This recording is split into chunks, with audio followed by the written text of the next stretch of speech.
Apa yang kita pikirkan itu yang akan kita ucapkan. Apa yang kita ucapkan akan kita lakukan. Apa yang kita lakukan akan jadi kebiasaan. Nah, apa yang jadi kebiasaan kita itu akan menjadi takdir. Gitu. Wow. Jadi sebenarnya takdir itu bisa kita Bisa kita wujudkan secara nyata dengan konsisten sebenarnya. Tapi dari pikiran. Makanya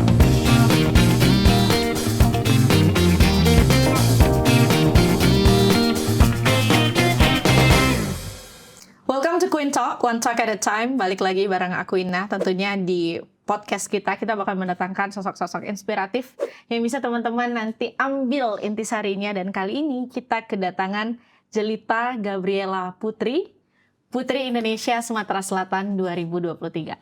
Hai Gaby. halo. Apa kabarnya? Alhamdulillah luar biasa baik. Wah, Kakak gimana? Baik banget. Thank you ya sebelumnya udah datang di podcast kita kali ini, karena di bintang tamu yang ke-6 atau yang ke-7, kamu adalah perempuan kedua. Setelah yang pertama adalah teman saya sendiri. Karena it's a little bit harder for me to find out a woman, karena baru juga pindah kan, jadi harus banyak beradaptasi. But I believe she have a lot of women's inspirations friends yang ada di Indonesia. Boleh deh Gaby ceritain dari masa kecilnya, apakah memang sudah bermimpi menjadi Putri Indonesia atau tiba-tiba nih ada impian ketika SMA atau kuliah? Boleh diceritain ke kita. Boleh. Jadi kalau boleh berbagi cerita tadi dari masa kecil ya, sebenarnya masa kecil Jelita ya kayak anak pada umumnya ya, yang menginginkan sosok seorang princess, putri gitu kan. Ya tapi kalau dulu masih kecil pengennya kayak yang cantiknya, anggunnya, punya banyak hal gitu kan. Yang makin kesini makin dewasa jadi makin memaknai arti putri atau princess itu sendiri. Jadi kayak makin dewasa jadi paham kalau bahwa putri itu ya nggak cuman punya penampilan baik, bagus, tapi juga punya behave yang menarik gitu ya. Ya seperti peduli sama lingkungan, peduli banyak orang, nggak cuman mentingin diri sendiri. Itu kan ya sifat salah satu yang melekat pada seorang putri. Nah itu sih yang menurut Jelita atau Gaby ya, jadi cita-cita. Manggilnya Jelita atau Gaby? Itu ya jadi cita-cita yang mana dari dulu sampai sekarang kayak merinding kalau dengar kata-kata Putri Indonesia gitu. Jadi emang sudah diimpikan dari kecil? Iya dari kecil. Jadi kalau misalnya ngeliat TV ya, nonton Putri Indonesia setiap tahunnya, kita ngeliat panggung, ngeliat panggung di TV itu ngerasa merinding. Jadi kayak aku ngerasa kayak apakah aku bisa ya ada di panggung itu? Ternyata manifestingnya kesana terus gitu. Lama kelamaan ya Tuhan menunjukkan sendiri jalannya. Memang alhamdulillah di tahun 2023 dikasih amanah buat jadi Putri Indonesia. Tapi masa kecilnya menghabiskan waktu di Palembang? Di Palembang. SMP di Palembang? Di Palembang SMA, semua. SMA juga di Palembang sampai kuliah pun sekarang? Kuliah pun di Palembang. Di Palembang. Selama kamu SD, SMP, SMA, apakah kamu kayak taking some course untuk menjadi putri gitu? Atau baru diseriusin mungkin di usia 18 ke atas tuh gimana? Boleh diceritain. Siapa tahu kan ada yang pengen nih, ada ibu-ibu yang lagi nonton podcast kita, kayaknya anak aku bisa nih mau jadi Putri Indonesia. Siapa tahu memang ada secret recipe yang harus disiapkan itu sedari dini gitu. Iya kalau dari Jelita sendiri nggak ada ya Kak. Memang ngalur aja ikut jalan. Jadi dari dulu di SMP pernah ikut namanya wirausaha public speaking. Nah mungkin mulai dari sana ya. Jadi SMP di SMP Negeri 8 Palembang itu ada kelas yang secara gratis diberikan kepada anak-anak yang tertarik untuk belajar public speaking. Ya Jelita nggak menyia-nyiakan kesempatan, jadi harus ikutlah dari SMP, SMA ikut juga ada tuh di SMA Negeri 5 Palembang.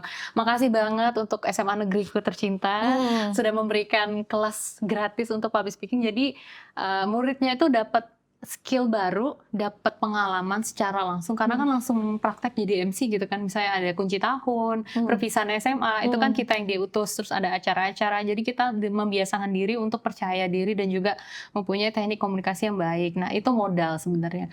Tapi kalau untuk menjurus banget ikut Putri Indonesia itu enggak, memang dulu tuh keinginan aja, tapi kayak nggak tahu harus jalannya lewat mana ya, harus persiapannya apa aja ya, kayak ngalir aja gitu. Tapi Gaby sempat ikut kayak beberapa kompetisi yang mengarah ke Putri Indonesia kan ya? Ada, pernah seperti ikut kayak Abang None yang sejenisnya. Atau Kalau di Palembang itu kita sebut apa ya? Bujanggadis Palembang Iya, ada. kayak Bujanggadis. Kalau Gaby ikut yang di Kabupaten Musi Banyuasin, itu namanya Kuy Kope. Oh, kebetulan aku orang Musi Banyuasin juga. Yang Sekayu. Kope. Ya. Kalau Gaby di tahun 2019 itu ikut Kuyung Kope di Musi Banyuasin. Di tahun 2021 ikut Putri Otonomi Indonesia di bawah APKASI. APKASI itu apa? Asosiasi Pemerintah Kabupaten se-Indonesia. Oh, karena kamu di MUBA, Ya, kan MUBA itu mewakili regency kabupaten, juga kan? Iya. Regional. Jadi ikut. Mewakili kabupaten ke Oh, di nasional. ajang APKASI itu. Oh, di ajang otonomi daerah Putri Otonomi Daerah.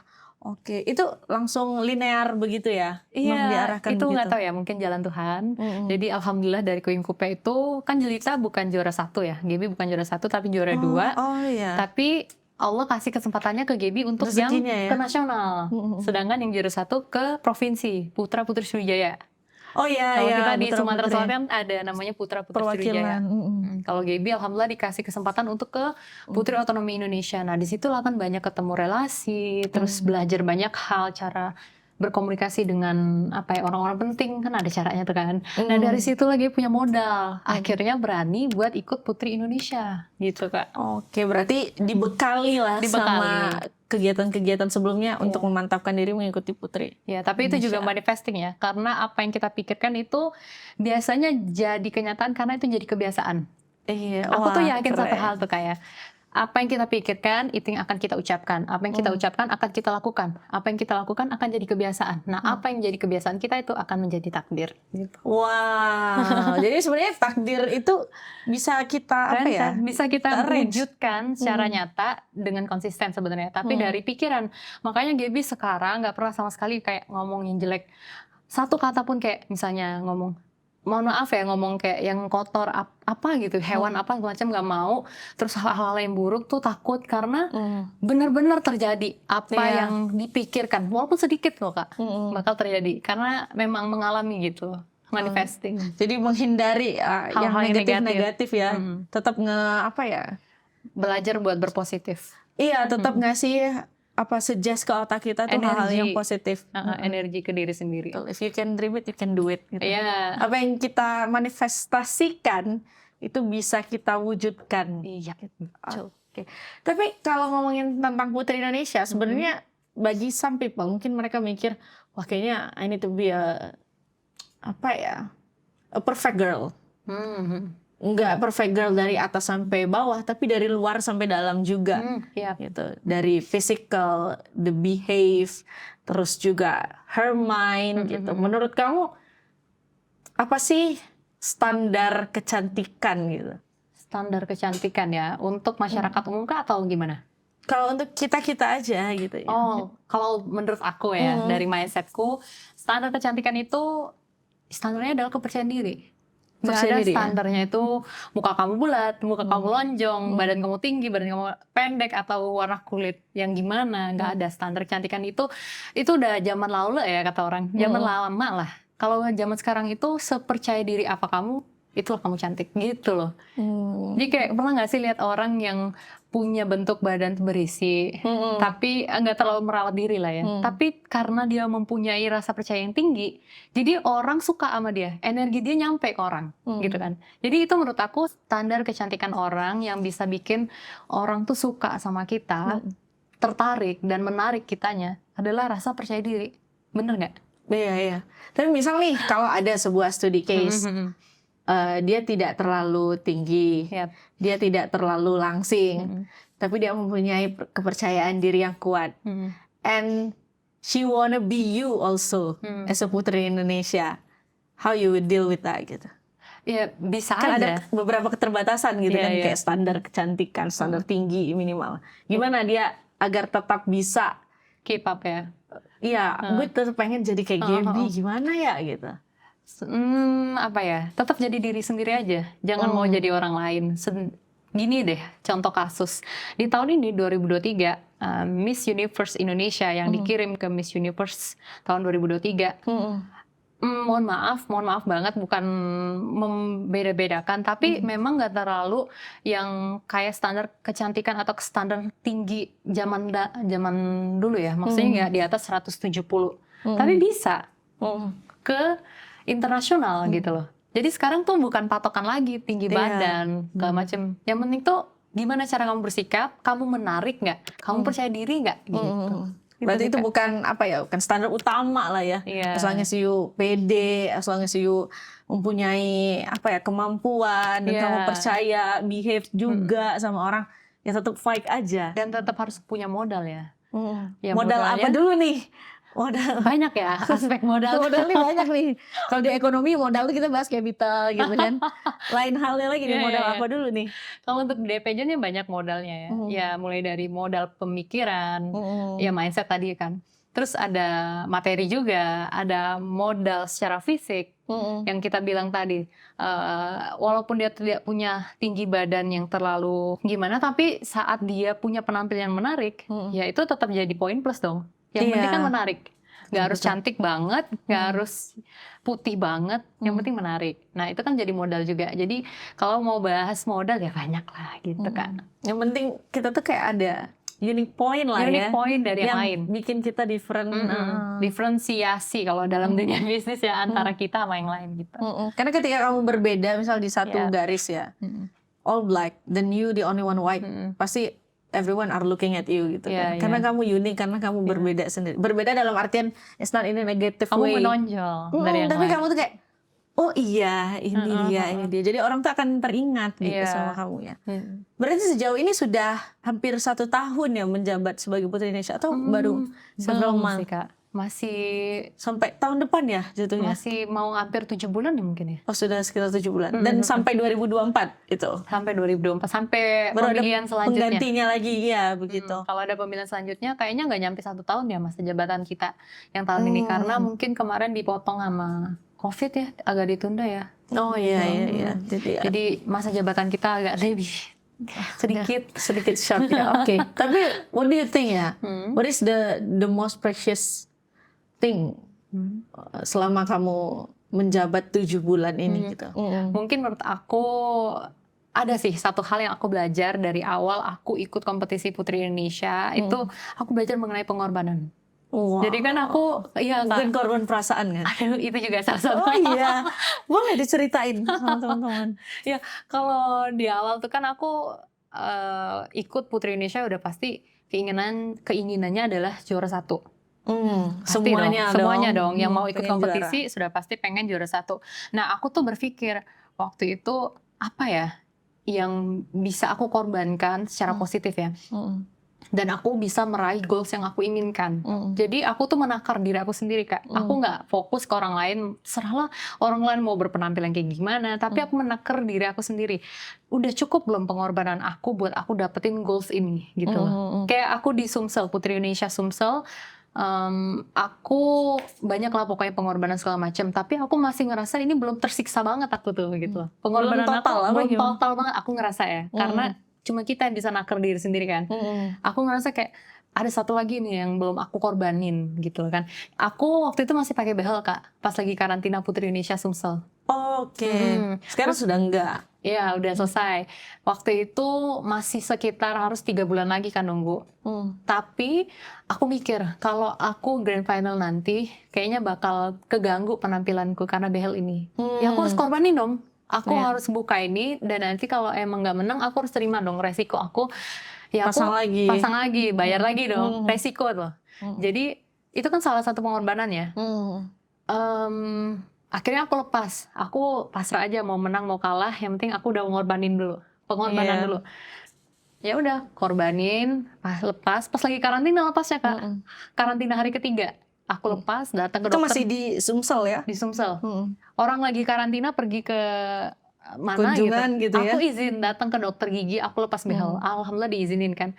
Udah aku lepas. Akhirnya pas malam grand final kan kerasa ya, kita senyumnya lebih lepas segala macam. Jadi itu salah satu pengorbanan yang aku tambahkan. Jadi aku pikir hal ini bisa membantu aku, menopang aku untuk mendapatkan goals yang aku inginkan. Sama kayak ke Putri Indonesia yang di nasional. Aku banyak juga tuh pengorbanan ya mulai berdarah-darah lah ya. Air mata segala macam. 1 bulan ini pokoknya partnerku tuh tahu banget perjuangan aku gimana. Dan setiap orang yang bantu aku tuh tahu banget gimana pengorbanan aku untuk maju ke nasional. Jadi menurut aku Aku pun legowo banget kalau aku nggak masuk 3 besar ataupun 6 besar karena aku tahu pengorbanan aku belum sampai segitu. Jadi aku memang berharapnya ya Allah semoga aku bisa melanjutkan rantai placement Sumsel di 15 besar. Targetnya di situ Targetnya kemarin. aku 15 besar memang. Karena aku tahu pengorbanan aku belum sampai ke 6 besar itu. Dan you achieve it? Achieve it. Oh. Alhamdulillah. Keren. Karena tahu pengorbanan kamu segimana. Itu Iya. yang aku pelajari. Berarti tahu harus apa ya? Kita harus bisa menilai diri kita sendiri dulu ya. Iya, menilai diri sendiri, kemampuan diri sendiri, seberapa kita, ya harus benar-benar diperhatiin ya Kak ya. Itu feeling ya Kak. Iya. Nggak bisa kayak kita harus taker, Iya, aku iya. catat nggak bisa kayak gitu feelingnya. Ya, I know, karena kayak persiapan aku aja yang pernah ikut lomba di Lomba skala speech. kota aja gitu, ya atau lomba speech lah. Itu aja kayak pagi siang malam Ya, pengorbanan kan. apalagi yang membawa nama besar provinsi gitu Iya, kan, Sumatera berat banget Selatan tuh. kayak everyone are hoping with me gitu. Iya, iya. Kalau ini salah sedikit kayaknya aku bakal kena Iya, gitu kan, pasti beban. penuh tekanan-tekanan dari luar yang kayak gitu kan, Oh. apalagi harapan-harapan fans biasanya dia Iya. pengen, oh ini harus ini Yang lebih berat itu adalah harapan orang yang udah ngebantu kita, yang backup Iya. kita dari belakang. Kalau kita gagal, gimana mereka yang udah berkorban buat kita gitu kan? Kalau kita pengorbanan sendiri ya udahlah ya, udah nggak menang ya udah gitu. Tapi kalau orang lain berhubungan dengan orang lain, kita kan bertanggung jawab gitu kan. Iya, Jadi iya. aku ngerasa pengorbanan mereka pun termasuk pengorbananku. Iya, iya. Heeh. Terkadang kita tuh hidup di dunia apa ya? Omongan orang lain tuh lebih banyak, lebih tinggi daripada pengorbanan kita ya. Jadi apa harapan orang lain tuh lebih besar daripada Iya. padahal mereka tuh nggak tahu kita tuh juga berusaha di balik itu, kita juga berdarah-darah, but we don't show it. Kan karena kita istilahnya tuh nggak perlulah orang tahu kita seberapa capek, Iya, kita iya. Yang penting tahu penampilan terbaik kita aja. iya, kalau bisa tahu kita tuh bahagia deh. Iya, bahagia aja. Jangan Nggak tahu bahagia deh gitu. sedih dan berdarah-darahnya. Cukup kita dan Tuhan yang tahu, atau orang-orang yang terdekat aja kan. Iya, gitu. benar. Selama ini enjoy nggak Beb dengan dunia yang sekarang? Karena semenjak terpilih pasti lebih banyak kan orang yang looking at you, you are a limelight sometimes kan, pasti keluar tuh ketemu orang banyak. Iya. Nyaman nggak sebenarnya dengan posisi itu? So far enjoy banget ya. Karena dari awal pun aku memilih untuk join ke dunia ini pun aku dari awal udah mikir, aku nggak boleh anggap ini beban. Aku harus bahagia. Karena aku memang pilihan ini untuk aku bahagia gitu kan. Jadi pas aku tanding pun aku nggak ada ngerasa beban sama sekali. Aku ngerasa ini adalah jalan-jalan. Terus setelah dari situ pun aku ngerasa ini adalah peluang baru buat aku. Jadi aku kalau nggak enjoy, nanti aku nggak bisa dapet kesempatan yang lebih gede. So aku enjoy every moment gitu. Baik itu semasa karantina, dari Semasa- awal ya? Dari awal, dari aku mengikuti kompetisi daerah, ke nasional. Terus setelah dari itu pun aku aktif banget di Putri Indonesia. Walaupun aku 15 besar ya, tapi alhamdulillah sering diikut sertakan dalam acara-acara kenegaraan. Karena memang enjoy dan pengen aktif gitu, menonjolkan diri terus. Iya, karena apa ya? Kalau kita berharap sesuatu itu sesuai dengan plan kita, kadang sekalinya itu nggak sesuai sama plan, kita pasti kecewa. Kalau kita ya ikuti Alur ya, alurnya, tetap konsisten, nyantai. tetap lakukan yang terbaik selama proses itu lebih enjoy, dan terkadang itu malah yang membawa rezeki banyak untuk Iya. kita kan. Dan Percaya expect nggak too sih? much gitu. Iya, percaya nggak sih semakin kita kayak ngejer-ngejer banget, Semakin nggak jauh. dapet. Tapi semakin kita enjoy, semakin kita kayak ya udahlah santai aja insya Allah. Tapi tetap dengan kerja keras ya. Insya Allah udah semakin apa ya, semakin attract ke kita gitu. Iya. Ya Kalau kan? aku sih berprinsip seperti ini, lambat ataupun cepat, jika ada konsisten di dalamnya, insya Allah kita akan sampai. Ya, nggak peduli ya. Nggak seberapa peduli, cepat. ya orang lain mau ngebut, istilahnya orang lain mau lewat jalur udara, atau lewat jalan darat, atau lewat jalan di bawah tanah gitu. Kalau dia nggak konsisten, dia nggak sampai. Even kalau kita istilahnya merangkak, Tetap jalan aja. tetap jalan aja, just go gitu kan. You bakal sampai ke garis finish. Ya, betul. Mungkin itu sama kayak yang Gaby terapkan gitu kan. Ya udahlah, jalani. Ujung-ujungnya kan saya tetap ini berhubungan baik dengan orang-orang, masih terus diajak tuh. Berarti kan kamu konsisten gitu untuk melakukan hal-hal baik itu. Nah, dari title yang kamu dapatkan gitu Gaby, adakah orang-orang yang nggak suka sama kamu?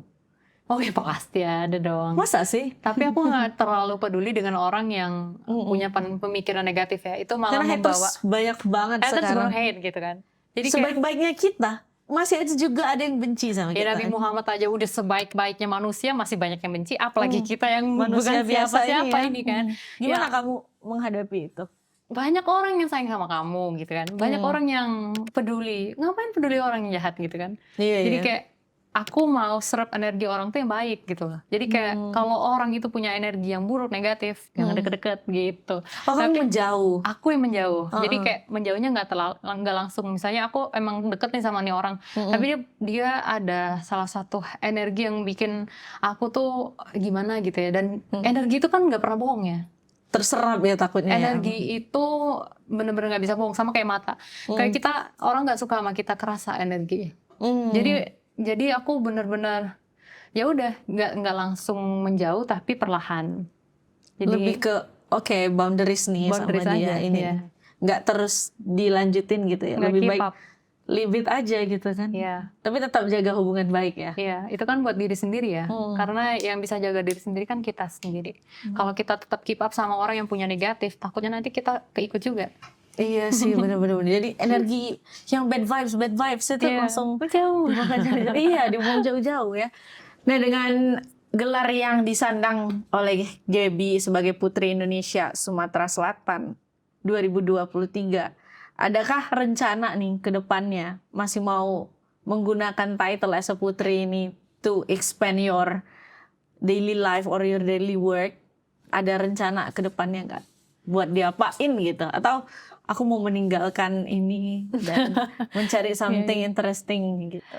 Iya, tentunya kalau udah mendapatkan title ini sayang banget dong kalau nggak dimanfaatkan sebaik mungkin gitu kan ya. Jadi untuk memanfaatkan sebaik mungkin, memanfaatkan dalam tanda kutip yang baik ya.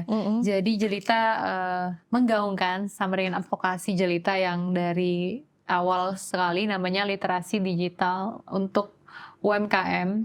Ya di situ kita bantu UMKM untuk melek digital sebenarnya di awalnya. Nah, makin ke sini Jelita ya makin terbuka juga dengan apa sih yang bisa kita kembangkan dari literasi digital untuk UMKM ini. Kan dulu bikinnya platform namanya DJ Help.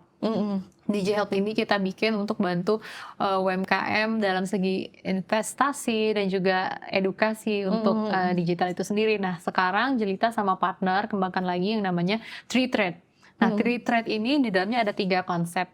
Yang pertama adalah trading. Trading ini jual beli antar UMKM ke customer, juga bisa B2B. Terus ada juga logistik enabler. Nah, di situ kita bisa bantu juga untuk pengiriman barang dan lain-lain. Terus kita juga ada affiliate. Affiliate ini ya kita TikTok bisa bantu. mirip kayak gitu. Mirip kayak gitu. Kita bisa bantu dari segi penjualan dari UMKM-nya sendiri. Misalnya ada produk, misal pempek ya, pempek kita punya affiliate ini beda sama reseller. Kalau reseller itu kan beli putus gitu kan. Iya, beli putus. Ya. Nah, kalau untuk affiliate ini sendiri kan dia bisa ambil beberapa komisi, misal 15% dari penjualan yang dia dapatkan. Terus ini kan juga membantu UMKM itu untuk menaikkan omset dan juga profit gitu kan. Nah, ini menurut Gaby 3 konsep ini insya Allah bisa banget untuk membantu UMKM dalam ekosistem yang namanya TreeTrade. Nah, kalau kita bawa ke pemerintah juga, ini menurut aku salah satu hal yang sangat menguntungkan untuk pemerintah. Karena kan memang sekarang lagi gaung-gaungnya banget untuk menaikkan UMKM di Indonesia. Iya. Nah, kalau kita bisa menaikkan dan juga menggaungkan UMKM ini, yang program untuk UMKM ini secara lokal, bahkan di luar itu pun, kalau bisa sampai ke ini ya internasional lah ya UMKM ini gitu loh kan. Jadi yakin ya Indonesia ini bisa terdorong banget ekonominya. Karena kan memang Indonesia ini terdorong ekonominya gara-gara UMKM. Karena UMKM. Dengan adanya TreeTrade insya Allah bisa menaikkan lagi dalam segi ekonominya. Semoga aja gitu. Seberapa yakin kamu dengan menaikkan literasi untuk UMKM ini ya? Lebih ke bagaimana cara men-scaling up mereka di saat kita masih banyak juga PR-PR ya menurut saya Indonesia, apalagi 3 years ago ada COVID, terus ada juga permasalahan pendidikan. Seberapa yakin kamu bahwa ini it works gitu? Yakin banget 100% karena ini bukan cuma tentang literasi aja gitu loh. Dari literasi sudah paham apa yang perlu dilakukannya, kita butuh eksekusi dong. Nah, dengan ada eksekusi ini yang bikin Gaby makin yakin karena ya memang betul-betul bisa menaikkan omset dari UMKM itu sendiri. Kalau UMKM aktif atau hidup, perekonomian Indonesia juga bakal hidup dong. Karena rantai apa ya, saling inilah ya, saling menguntungkan lah. Untuk Indonesia menguntungkan, untuk UMKM pribadi sendiri menguntungkan. Jadi nggak cuma dari literasi itu Kak. Jadi karena dari literasi itulah timbul namanya konsep, dari konsep itu timbul eksekusi. Nah, hal itu yang bikin Jelita yakin banget bisa menaikkan perekonomian di Indonesia. So how long have you been untuk kerja meliterasi UMKM ini sudah berapa lama? Dari awal terpilih, sebelum terpilih itu 3 bulan sebelumnya. Setahun lebih ya, 2 tahun. Setahun lebih ya, 1 tahun, hampir 1 tahun. Karena kan ini masih 7 bulan berjalan, 3 bulan sebelum berarti hampir 11 bulan. Iya, 1 tahun lah kita hampir anggap 1 tahun. Selama 1 tahun itu, menurut Gaby apa sih PR terbesar atau yang sejauh ini Untuk banyak UMKM. yang ngeluh ke Gaby? Pasti kan ada yang konsul gitu Iya. kan. Apa sih keluhan terbesar mereka gitu? Iya. Yang paling krusial gitu. Nah, untuk Tri-Trade ini sendiri kan kita ada free konsultasi. Kebetulan kita partneran juga sama bisnis consulting. Jadi untuk UMKM yang masuk ke dalam Tri-Trade ini, masuk ke ekosistem, bisa konsultasi secara gratis ke bisnis consultant itu tadi. Nah, secara sepengetahuan Gaby dari konsultasi yang mereka lakukan, yang paling Menjadi PR lah. yang jadi PR ya, yang mereka keluhkan adalah perizinan ya. Karena sangat dipersulit katanya gitu loh. Karena Jelita sendiri adalah pelaku UMKM yang mana pengen banget tuh yang namanya dapetin logo halal, terus banyak banget kan kebutuhan untuk brand UMKM itu sendiri untuk masalah perizinan. Itu yang pertama, perizinan. Terus sebenarnya ini banyak solusinya. Yang kedua ini adalah modal. Banyak banget solusinya. Karena pemerintah sendiri bener-bener jor-joran ngasih dana untuk UMKM lokal. Gitu-gitu ya. Iya, untuk UMKM lokal meningkatkan perekonomian mereka dengan pinjaman-pinjaman gitu loh. Tapi kan masih banyak yang belum tahu nih kalau sebenarnya pemerintah tuh udah kasih banyak banget nih media untuk ngasih dana ke para UMKM. Nah, mungkin edukasi untuk literasi itu tadi untuk dana investasi kepada UMKM ini yang belum tersebar secara luas. Tapi udah banyak kok UMKM yang melek, tapi masih jadi keluhan juga. Gitu. Sebenarnya kan sekarang bisnis itu permasalahannya bukan di uang aja gitu kan. Bisa juga dari mindset. Iya, kadang kan bisa PT-PT lah istilahnya anak-anak zaman sekarang kan sudah zamannya bukan kompetisi lagi tapi sudah kolaborasi. Betul sekali. Ada teman yang ini, ada teman ini, yuk aja gabung join gitu. Oke, menarik sekali ya teman-teman. Kira-kira nih kalau Gaby mau mendeskripsikan diri kamu dalam in 3 words, what it be? Energik, positif. Boleh nggak agak bonus sedikit? Boleh. Berbuat baik. Berbuat baik. Positif, energi, dan berbuat baik. Oke, teman-teman, itu dia ngobrol kita bareng Jelita Gabriela Putri Indonesia Sumatera Selatan 2023 yang selalu gemar untuk meracuni dalam hal positif. Ya, betul. Terhadap literasi digital UMKM. Kita doakan semoga lancar semua kegiatannya dan selalu menebar energi positif. Amin. Sampai jumpa di Queen Talk selanjutnya. Queen Talk, one talk at a time.